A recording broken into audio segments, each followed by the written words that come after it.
ओम शांति। अगर सच में अपने आप से पूछे तो क्या हम सभी ने रावण को मारा है? अगर मार दिया है तो वो हर साल क्यों मारना पड़ता है उसे? हम सभी जानते हैं, रामायण में दिखाया जाता है कि जब श्री राम जी, श्री सीता जी, श्री लक्ष्मण जी को 14 वर्षों का वनवास दिया जाता है, तो उसमें दिखाया है कि जब सीता जी को एक बहुत ही सुंदर हिरण आकर्षित करता है और वो हिरण राक्षस मारीच होता है, जिसे रावण ने ही भेजा होता है। अब जब सीता जी उस हिरण को पाने के लिए इतने उतावले हो जाते हैं, तो वो श्री राम जी को कहते हैं कि मुझे वो हिरण चाहिए, क्योंकि वो देखने में ही बहुत सुंदर था। अब श्री राम जी भी सीता जी के फोर्सफुली कहने पर चले जाते हैं और जंगल में जब जाते हैं तो कुछ देर बाद सीता जी को, लक्ष्मण जी को आवाज सुनती है श्री राम की, और सीता जी बहुत घबरा जाते हैं और वो कहते हैं लक्ष्मण को कि हमारे भैया की आवाज आई, जरा देख कर आओ। पर श्री लक्ष्मण जी को पता था कि राम जी को कुछ नहीं हो सकता, पर सीता जी को फिर भी फिक्र होती है और लक्ष्मण जी को फोर्सफुली कहते हैं कि तुम जाओ और देख कर आओ कि भैया आपके ठीक हैं। तो सीता जी के इतने फोर्स करने के बाद लक्ष्मण जी क्या करते हैं, हम सबको पता है कि आश्रम के चारों ओर एक लक्ष्मण रेखा खींचते हैं और सीता माँ को कहते हैं कि आप कृपा करके इस लक्ष्मण रेखा के अंदर ही रहना।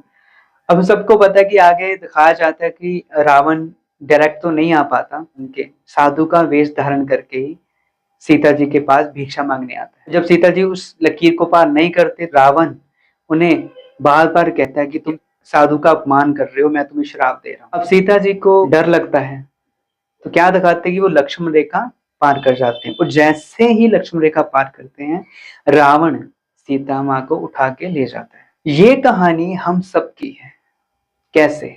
सीता जो है वो हम आत्माएं ही हैं, और जब हम खुद को भूलते हैं, शरीर में आते हैं, बॉडी कॉन्शियस में आते हैं, तब निराकार परमात्मा से, राम से डिस्कनेक्ट हो जाते हैं। क्योंकि जब हम शरीर में आते हैं तो शरीरों से ही धर्म शुरू होते हैं। नाम पड़ता है, कास्ट, जाति, भेद भाव, सुंदर, गोरे, फीमेल, मेल, इसमें फंस जाते हैं। और जब इसमें फंसते हैं तो सब कुछ शुरू हो जाता है। तो जब हम खुद को आत्मा भूलकर शरीरों में फंसते हैं, तब आकर्षित होना शुरू हो जाते हैं। जैसे दिखाया गया, सीता माँ सुंदर हिरण की तरफ आकर्षित हो गई। मतलब क्या है कि हम जब खुद को भूलते हैं तो हमें दुनिया की चीजें अट्रैक्ट करती हैं, परमात्मा से डिस्कनेक्ट हो जाते हैं, तो बुराइयां, नेगेटिविटी जो उसके इतने रूप हैं उसको समझ नहीं पाते। आपने देखा होगा जो मीडिया है वो क्या करते हैं, उन्होंने एड के थ्रू किसी भी तरह से लोगों को आजकल इतना अट्रैक्ट किया हुआ कि हम छूट ही नहीं पाते। और आगे दिखाया कि लक्ष्मण भी सीता जी को छोड़कर चले जाते हैं। मतलब जब हमारा मन, हमारा मन अपने लक्ष्य से अलग हो जाता है, तब हमें बुराइयां अट्रैक्ट करने लग जाती हैं। एक तो खुद को भूल गए, परमात्मा से डिस्कनेक्ट हुए, फिर अपने लक्ष्य को भी भूल गए।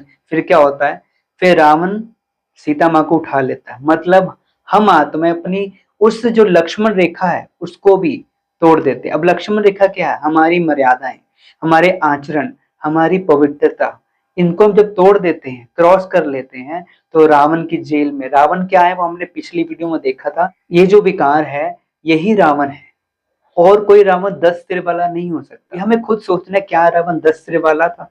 जब निराकार परमात्मा शिव धरती पर अवतरित होते हैं, हमें अपनी पहचान देते हैं, हमारी पहचान देते हैं, तब हम परमात्मा से जुड़ते हैं। सबसे पहले खुद से जुड़ते हैं कि मैं एक आत्मा हूँ, शरीर नहीं हूँ।